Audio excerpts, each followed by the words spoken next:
안녕하세요. 원샷입니다. 출퇴근 15마리 끄내는 직장인 주투자 원샷입니다. 오늘 방송은 긴급 방송입니다. 제가 원래 그 일주일에 한 번 방송을 올리죠.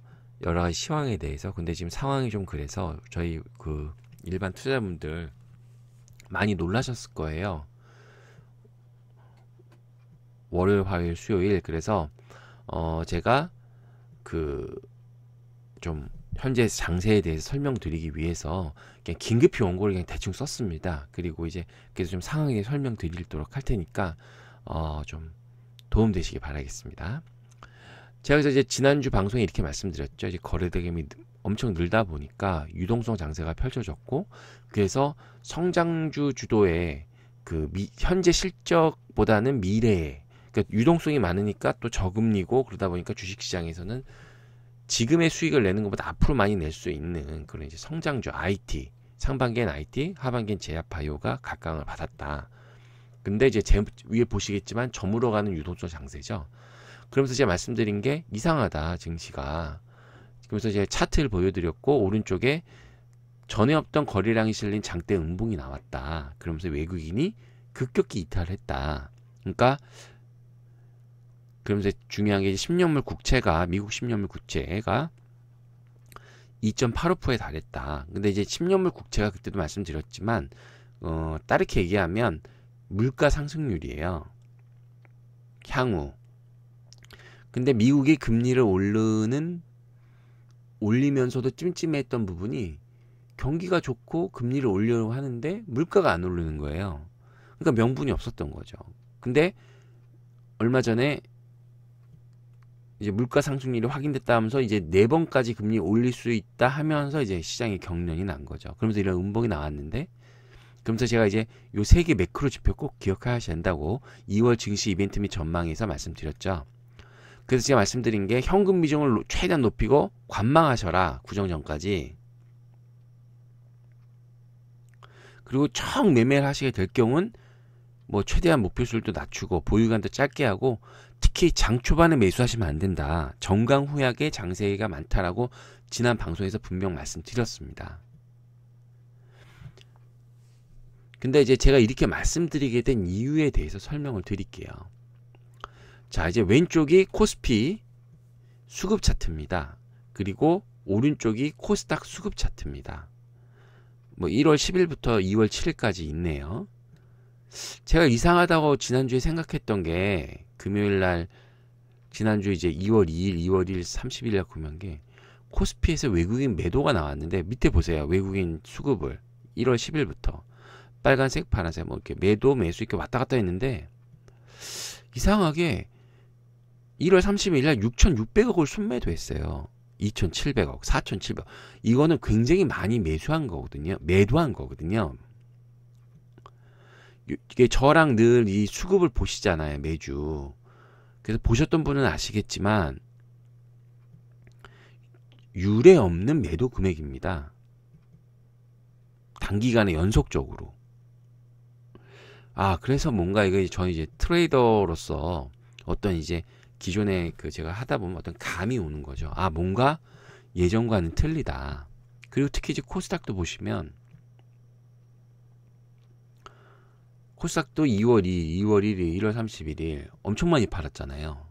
특히 3천억 가까이 팔았습니다. 이것도 유리 없는 일. 그러면서 내가 시장이 그랬고, 여러분 제가 늘 계속 말씀드렸죠.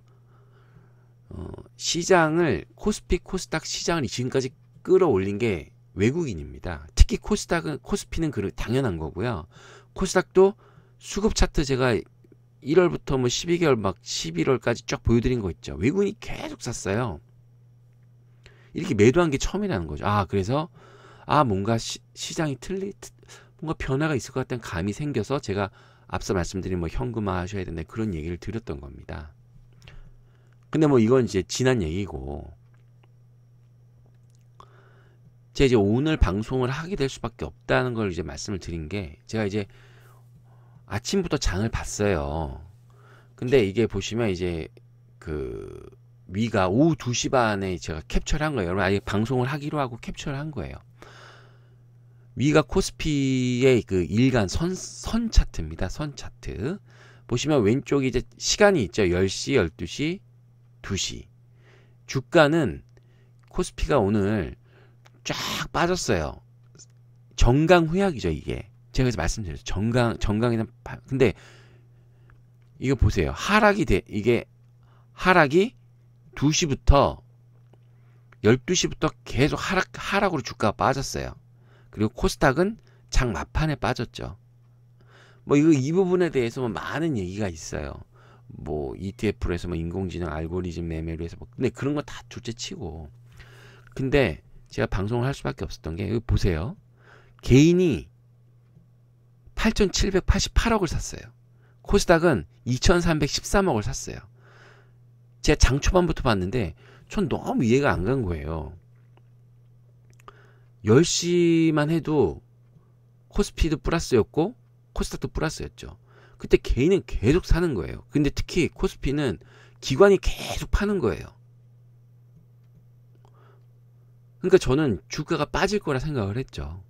외국인이랑 기관이랑 계속 파는데 그 물량을 코스피 같은 경우는 개인이 계속 산 거예요. 기관은 신나게 팔았죠. 누가 개인이 받아주니까. 코스닥도 마찬가지예요. 코스닥도 갭으로 올라가서 떴죠. 아마 거의 한 70포인트까지 갔던 것 같은데.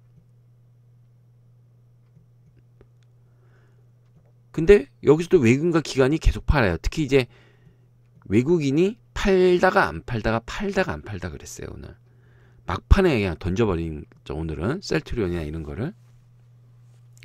이게 오후 2시 반이에요. 제가 이제 캡처를 이제 그때 했고, 그리고 여러분한테 보여드리려고.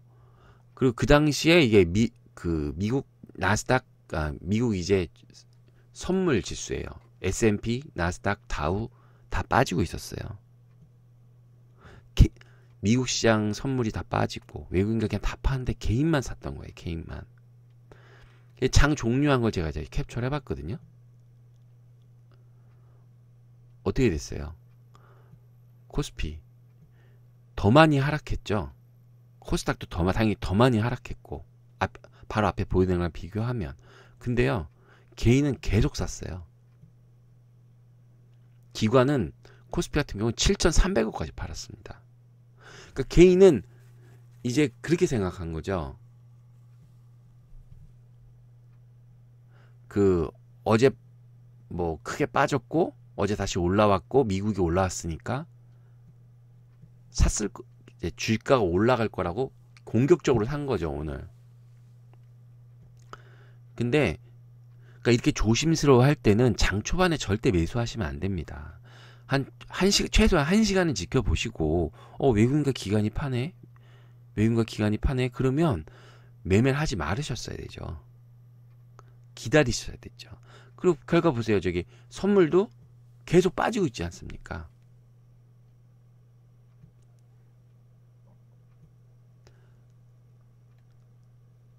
오늘 이제 이게 지금 보시면 코스피예요. 코스피가 기관이 7천억 팔았는데 대부분이 금융투자가 팔았어요. 여러분 보세요. 왼쪽에 매도한 게 어떤 겁니까? 코덱스 200, 코덱스 레버러지, 코덱스 코스닥 150, 코덱스 코스닥 150 레버러지, KB스탁 코스닥 150, 타이거 200, ETF로 시장을 그냥 던져버린 거예요. 산 거는 뭐 샀나 한번 보세요. 코덱스 인버스, 떨어지면 수익 나는 거죠. 선물 인버스, KB스탁 200 선물 인버스, 타이거 200 선물 인버스. 떨어진 데 베팅한 거죠, 지금.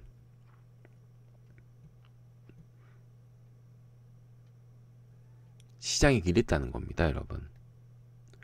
코스닥 보실까요? 5일 동안 7일까지 뭘 샀나?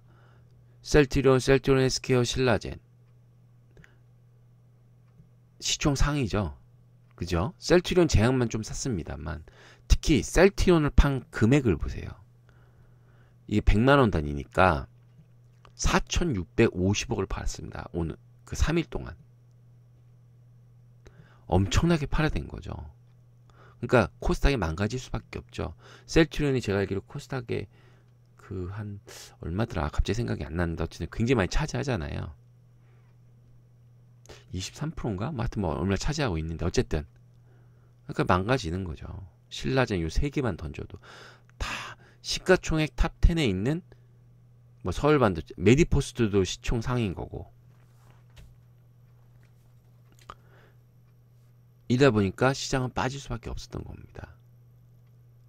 그러니까 장이 안 좋을 때는요, 제가 이 말씀 드리는 게 좀 적극적으로 매매를 하시면 안 되고 관망을 하시라는 말씀을 드리는 겁니다. 저 방송을 보셨던 분은 아마 그래도 상당히 적으셨겠죠. 근데 이제 사람의 매매 습관이 있기 때문에 이렇게 쉽게 그 습관이 안 보여서 매매가 갈 수 있어요. 특히 어제처럼 장 빠졌다가 올라가고 어젯밤에 미국의 반등이 나오고 그러니까 가는구나 해서 이제 단기 트레이딩 하실 수 있지만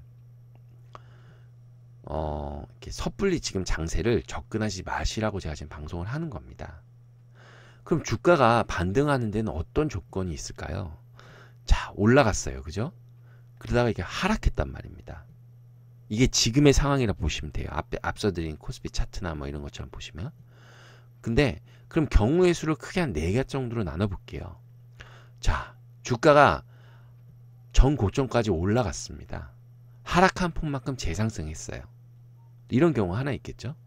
그 다음에 반등 2, 하락폭의 50%까지 상승을 한 겁니다.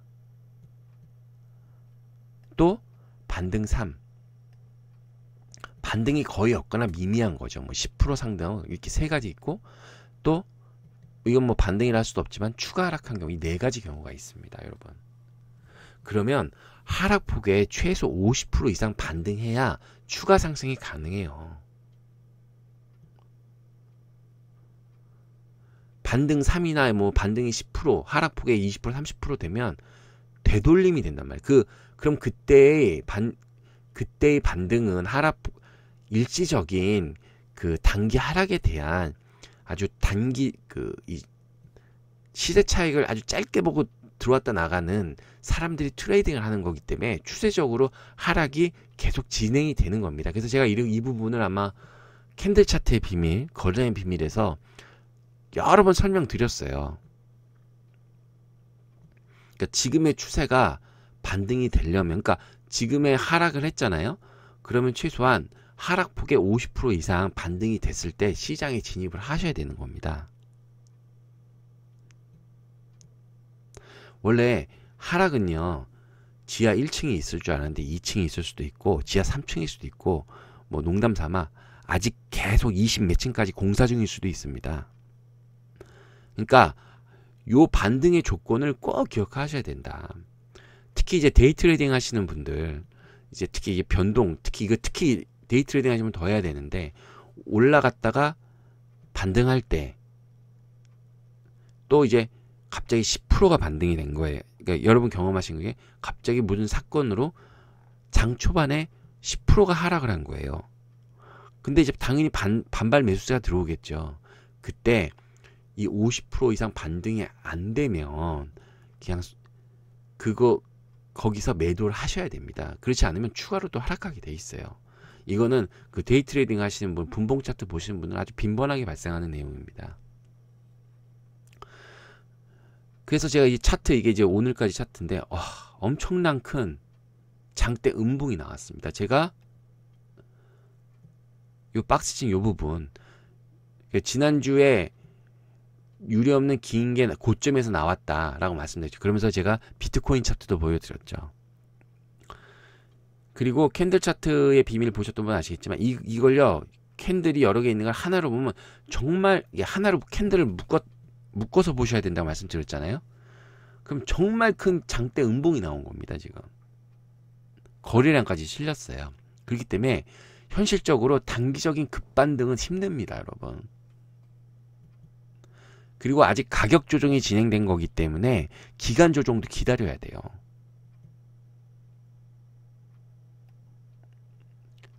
그래서 제가 이제 일단 어느 정도 빠질 수가 있냐 보시면, 일단 2382가 1차 저지선이고요. 2차 저지선이 2330입니다.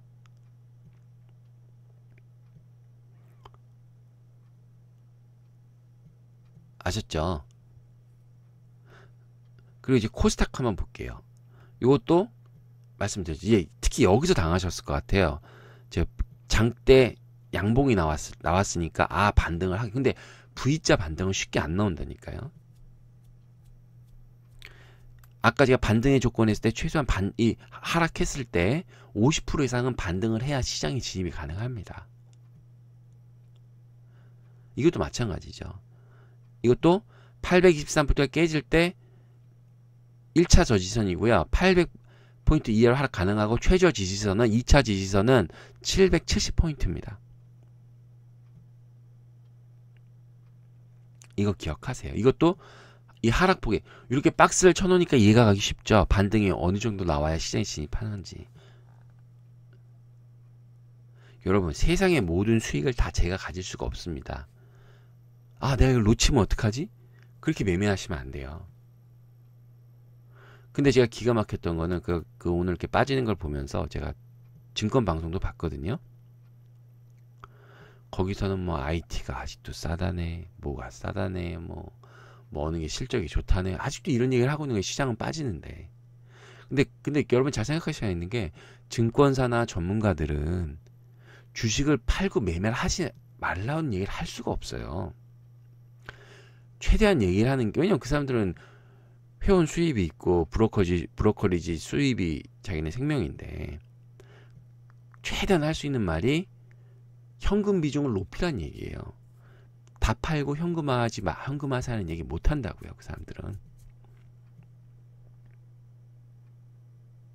시장 빠져나가세요. 그런 말 증권 방송이나 뭐 그런 전문가 방송에서 들어보신 적 있으세요? 저야 이제 여러분한테 뭐 유료로 뭘 하고 뭐 그게 아니니까 그런 말을 안 하죠. 할 수가 있는 거죠. 또 제가 그런 걸 안 하는, 그렇기 때문에 또 그런 걸 안 하는 거고.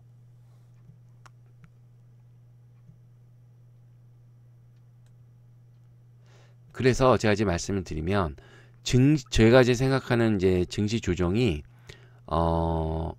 빠르면 이번 주, 다음 주 정도면 어느 정도 하락이 진정이 될 것 같아요. 제가 말하는 하락이 진정된다는 게 가격 조정이 끝났나요? 가격이 떨어지는 게. 이제 기간 조정, 상처가 크게 베었어요. 그러면 상처가 아물 시간이 상처가 크게 나서 피가 나는 건 가격 조정인 거고, 그게 이제 아물어서 딱지도 묻고 좀 새살이 돋아나려면 그게 기간 조정인 거예요. 근데 어쨌든 대충 가격 조정은 다음 주 정도에 끝날 것 같고요. 이제 중요한 게 이제 그렇게 되면 시장의 색깔이 변화할 거예요. 성장주 시대가 그러니까 제약 바이오의 시대가 종료가 된다고요. 그러면서 가치주가 관심을 받으니까 실적이 나오는 종목. 근데 약간 제가 오늘 장에서 봤던 게 IT가 생각만큼 많이 안 무너졌어요. 근데 이게 또 이제 어떤 게 있냐면, 일단 IT는 실적이 나오죠. 저랑 그 지난 방송에도 말씀드린 실적이 어쨌든 나오잖아요. 수출입 동향 저랑 게 제가 보여드렸잖아요. 근데 또 이렇게 팔다 보니까 환율이 올라갔어요. IT가 못 갔던 게 환율이 빠져면서 실적 우려감이 나와서 IT가 못 갔던 거거든요. 근데 반대적으로 이게 시장이 이렇게 되니까 실적도 나오고 환율도 올라가다 보니까 어떤 메리트가 좀 생기는 거예요. 그래서 생각만큼 많이 안 빠졌습니다. 특히 이제 특히 반도체 소재주가 많이 안 빠졌더라고요. 물론 빠지긴 빠졌지만 시장 대비. 그러니까 이걸 일단 IT 업종을 관심을 가질 필요가 있겠다. 왜냐면 실적이 찍히고 있으니까. 근데 환율이 다시 올라가니까 어떤 메리트가 있다. 근데 이제 있다고 해도 시장이 망가지면 아무것도 소용이 없습니다. 시장이 망가지면요, 대부분 모든 종목이 망가집니다. 그러니까 주가가 올라갈 수 있는 상황이고 이제 수급이 붙었는데 시장이 꺾여서 주가가 못 가면 재수가 없는 거죠. 그거는. 그럼 거기까지입니다. 그거는. 근데 어쨌든 IT 업종을 관심을 가져보시자라는 말씀을 드립니다. 근데 그건 가봐야 아는 거예요. 이건 가설일 뿐이고. 그럼 지금 왜 이렇게 떨어졌냐? 그 시장은요, 제가 생각하기에 3월의 금리 인상을 이미 선반영하고 있는 것 같아요. 그러니까 정작 3월에 금리 인상을 해도 그때는 지금 같은 충격은 나지 않지 않을까라는 생각을 합니다. 일단 그게 하나가 있고요.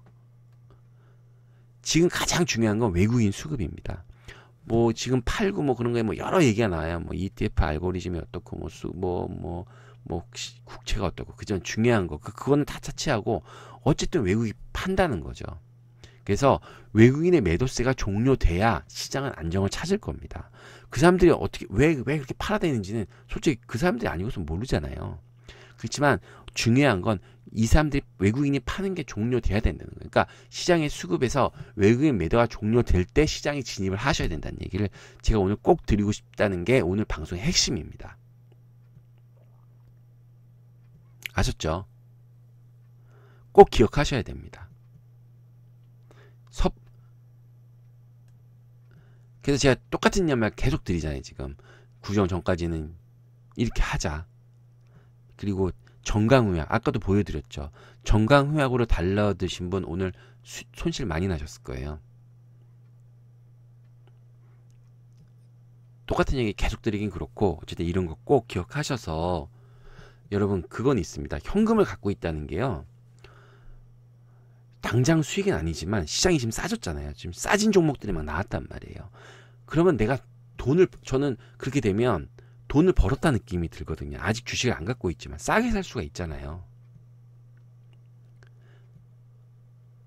그리고 물리신 분은 그리고 이제 물려 있으신 분 계시잖아요. 물려 계신 분은 손실이 너무 크다 하면 지금 손절은 뭐 나는 손실이 지금 20%야 30%야 그거는 사실 뭐 이걸 어떻게 하라고 말씀드리기 되게 조심스럽지만 일단은 손절을 나는 이걸 20-30% 감내할 수 있다라고 하세요. 근데 난 그 너무 힘들다 그런 분은 일단은 좀 더 갖고 계셔보는 것도 방법 중에 하나라고 생각이 듭니다. 사실 손실을 확정한다는 게 너무 힘든 거예요. 그렇기 때문에 남이 물어봐요. 나 이렇게 빠진 건데 이거 어떻게 하면 좋겠냐. 막 20% 빠지고 30% 빠지고 그걸 저한테 물어봐요. 그러면 그냥 저는 그걸 제가 뭐라고 답해드릴 수가 없어요. 더 빠질 것 같지만. 그러다 올라가면 뭐 제가 뭐라고 얘기하겠어요. 그러니까 제가 늘 말씀드리지만 제가 아까도 말씀드린 물리시면 안 돼요. 그렇지만 제가 분명히 말씀드린 적은 손실은 뭐 3%, 5%는 파세요. 괜찮습니다. 그 정도는. 나중에 또 시장이 좋을 때 복구를 하면 돼요. 그게 되게 큰 것 같지만 3%, 5% 손실 보시면 되게 큰 것 같지만 또 팔잖아요. 그럼 또 생각보다 그렇게 안 크게 느껴지더라고요. 그러니까 어쨌든 리스크 관리를 잘 하셔야 됩니다. 어쨌든 좀 오늘 방송이 여러분한테 좀 도움이 되셨으면 해갖고 제가 그냥 뭐 하여튼 썼어요. 그래갖고 좀 도움이 되셨으면 하고요. 내일 장세도 좀 잘 대응하시기 바라겠습니다. 이상 원샷이었습니다.